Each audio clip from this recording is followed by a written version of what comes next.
Fala, minha gente, muito boa noite, sejam muito bem-vindos a mais um Projeto EBD. Estamos aqui, eu, Marcelo Lucas, minha esposa Deira Lopes, professores da EBD, da Igreja Assembleia de Deus na sede. Lembrando que os links do Instagram da igreja está na descrição. Se você estiver assistindo no nosso canal, também os links para você visitar o Instagram, conhecer mais o trabalho da igreja, estão na descrição. Beleza? É isso aí. Oi, pessoal. Mais uma vez estamos aqui para um resumo da revista da Escola Bíblica Dominical. E o nosso tema hoje é o novo homem e sua conduta diante do mundo. Muito bem. Vamos lá, continuando então o estudo sobre Efésios, né? Estamos fazendo nesse último trimestre. Livro de Efésios, capítulo 4, versículo 24, diz assim, é o texto áureo, o texto base da lição. E vos revistais do novo homem, que segundo Deus é criado em verdadeira justiça e santidade.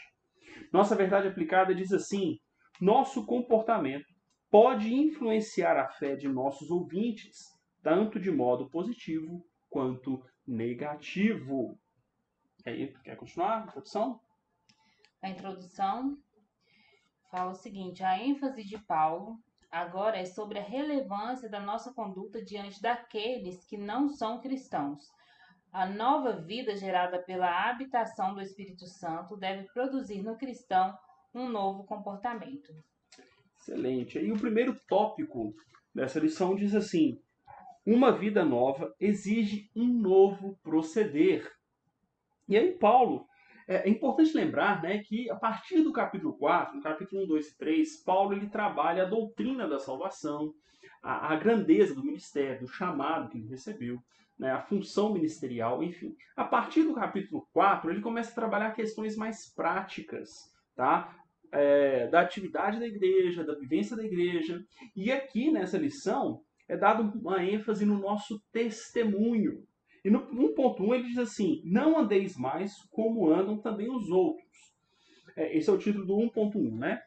Então Paulo ele vai trabalhar o seguinte: olha, você precisa ter um bom testemunho. E eu até destaquei uma frase do comentarista que ele diz assim: para o apóstolo era importante que seus leitores pudessem compreender a diferença que havia entre o que eles foram e o que representavam a partir de suas conversões. Né? Só um reparo aqui, quando ele fala representar, né, é claro que o autor aqui ele está dizendo assim, como cristão, né, ou seja, a sua vida como cristão. Mas é importante que a gente entenda que o testemunho não é uma representação. Você realmente entendeu a necessidade da mudança de vida, e é óbvio, a mudança de vida não acontece como mágica.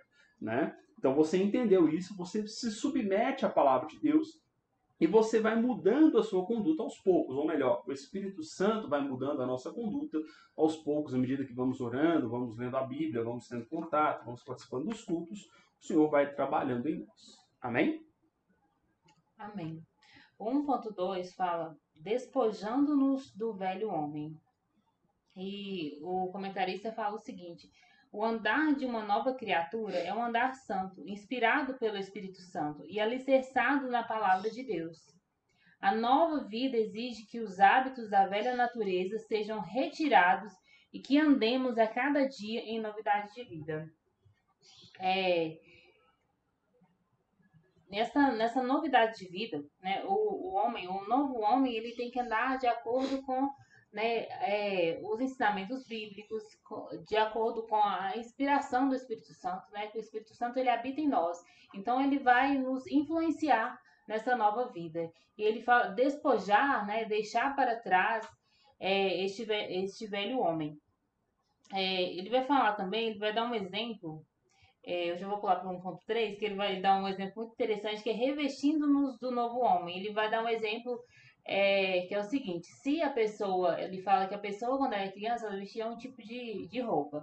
E quando ele fica adulto, aquela roupa que ele, quando ele tinha 5 anos, não vai servir mais. Então, ele dá esse exemplo porque se nós somos um novo homem, tem que ser uma nova vestimenta, né? Ele fala que se um homem velho, um homem adulto, vestir uma roupa de uma criança de 5 anos, ele vai ficar ridículo. E nós, como cristãos, né, nós não podemos vestir aquelas vestes de um morto, né? Como nós andávamos mortos em delitos e em pecados, as vestimentas daquele homem morto não nos servem mais. Então nós devemos revestir, revestindo-nos do novo homem, que é o 1.3. Né? Todas aquelas é, as atitudes do velho homem, né?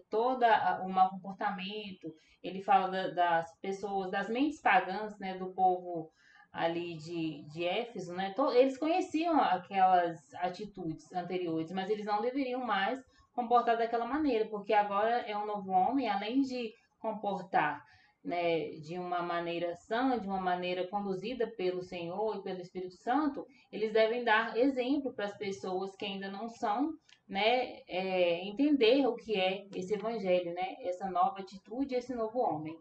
Excelente.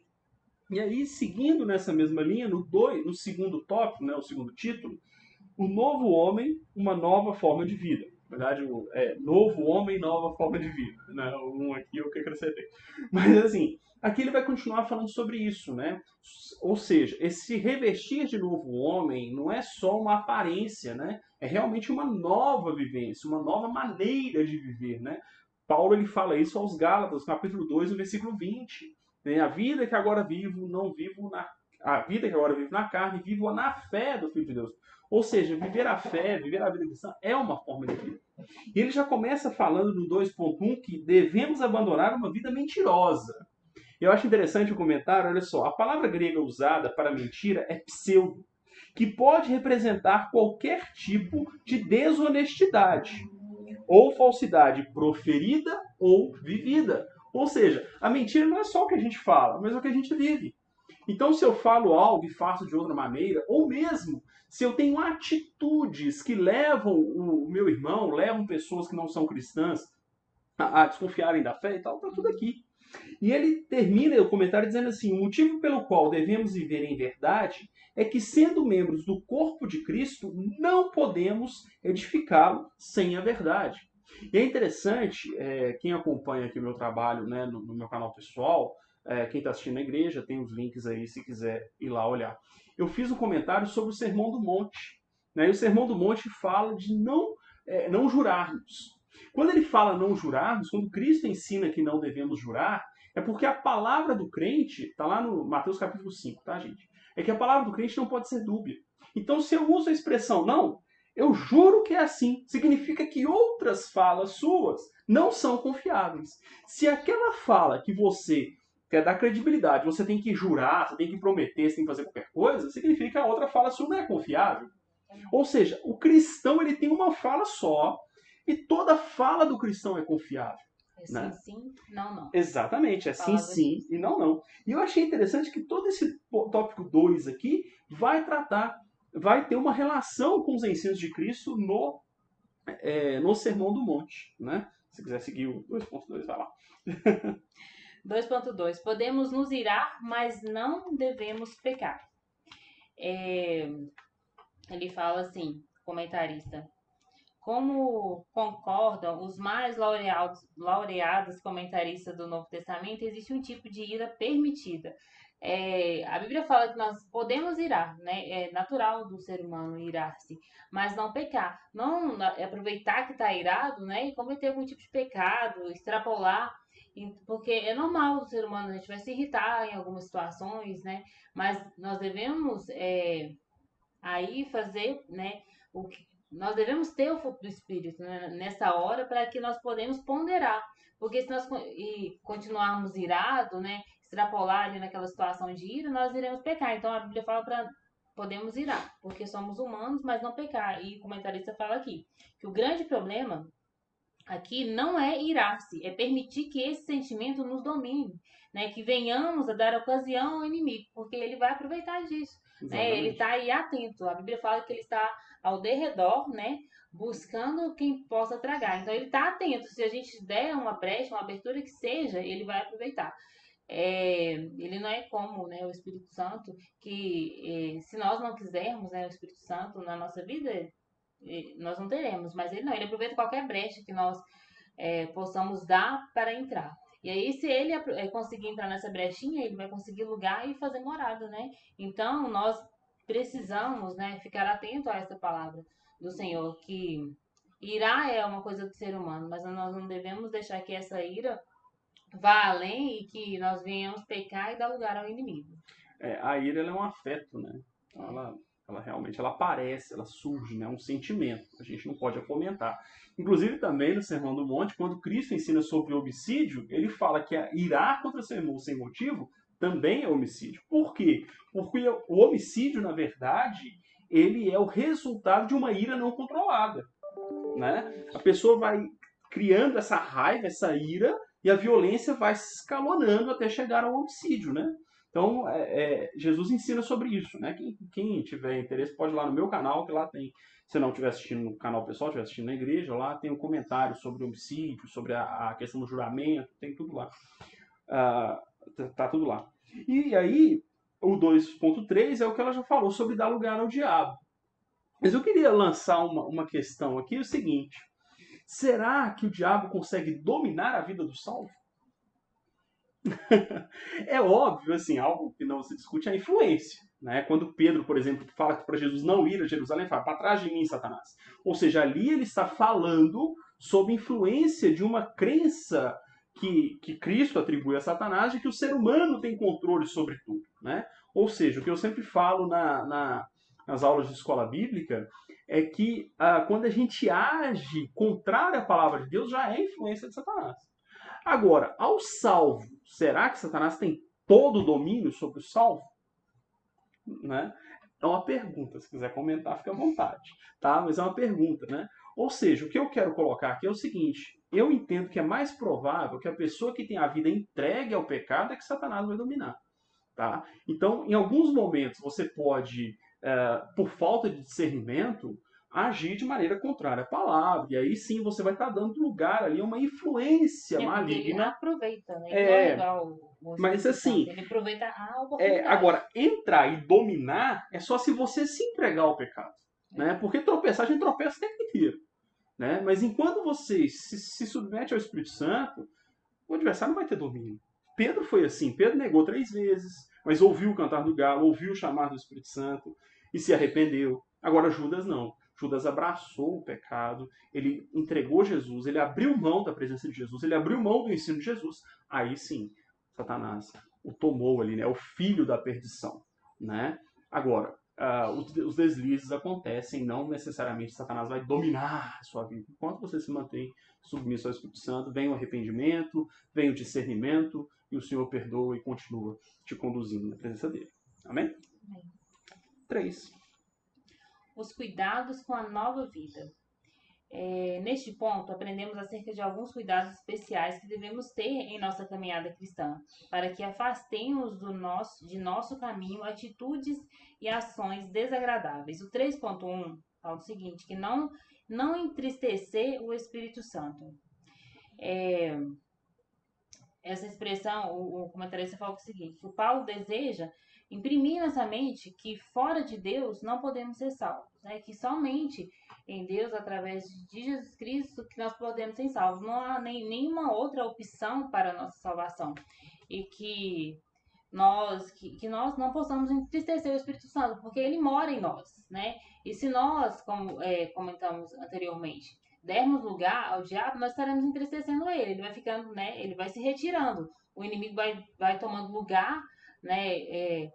Na nossa vida e o Espírito Santo vai se retirando, porque não tem lugar mais para ele. Nós estaremos entristecendo ele e nos afastando cada vez mais de Deus, né? Exatamente. Eu acho interessante o comentário que ele faz aqui. Tudo aquilo que existe de bom em nossa vida tem sua origem na pessoa do Espírito Santo. Exatamente. Né? Ou seja, quando a gente se afasta de Deus, a gente entristece o Espírito Santo. Quando a gente se afasta de tudo de bom que ele produz em nós. Né? Isso também é um tapa na nossa vaidade. Né? Uhum. Ou seja, se a gente prega, se a gente canta, se a gente adora, tudo é moção do Espírito. Né? Não provém de mim mesmo. Nós mesmos. Por nós mesmos nós não iríamos fazer nada disso. Né? Exatamente. Amém? Seguimos? 3.2. Removendo de si as manifestações pecaminosas. Isso aqui é espinhoso, né? O interessante é que, olha só, o comentário diz assim, a expressão sejam tiradas de vós é, no grego, um imperativo, que requer uma ação única e decisiva para que o Espírito Santo não seja entristecido. Ou seja, uma decisão concreta deve ser tomada para que todos esses pecados sejam tirados de nossas vidas. Isso aqui, gente, é muito importante. Porque muita gente se diz cristã. Muita gente se diz, não, eu entreguei minha vida a Deus. Aí você vai ver, é uma pessoa que só dá a boca para fora. Quando ele usa essa expressão que o comentarista da revista, né, usa essa expressão decisão concreta, é uma decisão que realmente se vê num esforço de mudança de vida, né? É claro que a mudança de atitude que eu estou falando aqui depende de uma mudança na mente, de uma mudança nas emoções, como a gente sempre fala, né? A ação do Espírito Santo, a fé verdadeira, ela move, ela muda a sua mente, as suas emoções e as suas atitudes. Então a mudança de atitude é o resultado da mudança da mente e das emoções, ou seja, uma mudança interna que se reflete no exterior, né? E essa mudança vem exatamente com se maravilhar com a ação do Espírito Santo, com se maravilhar com a grandeza de Deus e falar assim, não, eu preciso que a minha vida agora seja moldada por Ele. Aí essa decisão concreta vai começar a refletir numa mudança de comportamento. Eu odeio acordar cedo, eu passo a acordar cedo para ir para a escola bíblica. Eu não gosto de orar, eu passo a orar. Eu não gosto de ler a Bíblia, eu passo a ler a Bíblia. Ainda que comece pelos Salmos, que é mais poético, começo pelo Novo Testamento, depois vou para livros mais complicados de ler. Né? Então é esse tipo de mudança. E claro, isso aí vai refletindo a mudança no comportamento em casa, com a esposa, com a mãe, com os filhos, enfim. E aos poucos isso vai mudando. Mas é necessária essa decisão. Essa expressão dele, decisão concreta, eu achei interessante. É uma decisão firme, uma decisão realmente. Eu quero me submeter a Deus, eu quero me submeter ao que a Escritura diz, com toda a minha limitação, com toda a minha dificuldade, eu vou buscar aprender cada vez mais qual que é a vontade de Deus, qual que é o ensino nas Escrituras. Essa é a decisão verdadeira. E aí você vê pessoas que se dizem cristãs, mas que não têm compromisso com o que a Bíblia diz, não têm compromisso com a igreja, não têm compromisso em aprender o que a palavra diz. Né? E sempre a gente fala em compromisso com a igreja, a pessoa pensa, compromisso é obedecer o pastor, não sei o quê. Gente, não é nada disso, não é obedecer a uma instituição, não é nada disso. É o compromisso com aprender a palavra de Deus junto com seus irmãos. Já falei e repito, eu dou mais satisfação para outros irmãos do que para o meu próprio pastor. Né? Por quê? Porque são os irmãos que estão me ensinando, que eu dependo do trabalho deles, que eles dependem do meu trabalho na igreja, essas coisas. Eu falei essa semana no seminário que eu dou mais satisfação para os alunos do seminário do que para o próprio diretor do seminário. Né? Então, assim, é isso. É se submeter uns aos outros e querer aprender do Senhor. Quando a gente fala de compromisso com a igreja, é isso. Tá bom? Se a pessoa estiver realmente rendida aos pés do Senhor, se ela realmente entendeu a salvação na vida dela, isso é muito natural, né? Ela vai fazer isso de maneira natural, não vai ser nada cansativo, nada exaustivo para ela, vai ser um prazer, né? Servir os irmãos e adorar a Deus. É uma consequência da ação de Deus. Né? 3.3 Benignos uns para com os outros. Ele fala assim, aqui temos a cortesia cristã. Isso nos fala de um afeto profundo e maduro. Ele vai falar aqui que nós, como cristãos, que temos o Espírito Santo fazendo morada em nós com certeza teremos as características, né? As características de um cristão, a característica daquele que tem o fruto do Espírito, elas vão ser vistas, né? Elas vão ser efetivas na vida daquele cristão.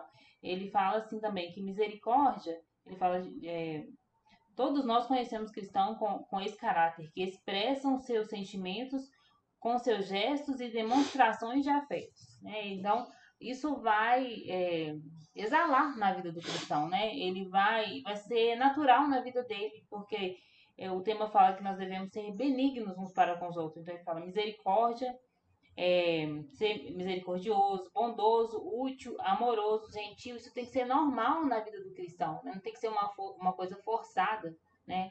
Se o Espírito Santo mora nele, se o Espírito Santo está ali na vida dele, isso é natural. São as características do fruto do Espírito que vão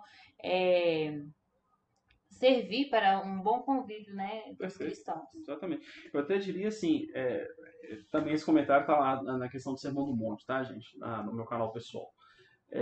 Isso aqui é um reflexo do amor de Deus, né? À medida que eu vou percebendo o amor de Deus, percebendo como Ele é amoroso comigo, eu vou refletir isso, né? É quando Cristo fala sobre o amor ao próximo, sobre não se vingar, enfim, né? Tá lá no Sermão do Monte, eu comento exatamente isso, né? Sobre o perdão, né? Então você vai perdoando, você vai amando à medida que você se sente amado e percebe o quanto Deus é zeloso, o quanto Deus te perdoou. Então você vai refletindo isso ao seu próximo, né? Amém? Amém. Conclusão? Conclusão. Nosso discurso nada vale diante de um comportamento avesso. O pecador não tem nada a ver com Deus, mas sabe perfeitamente quando também não temos. A nova vida requer novas atitudes e comportamentos coerentes.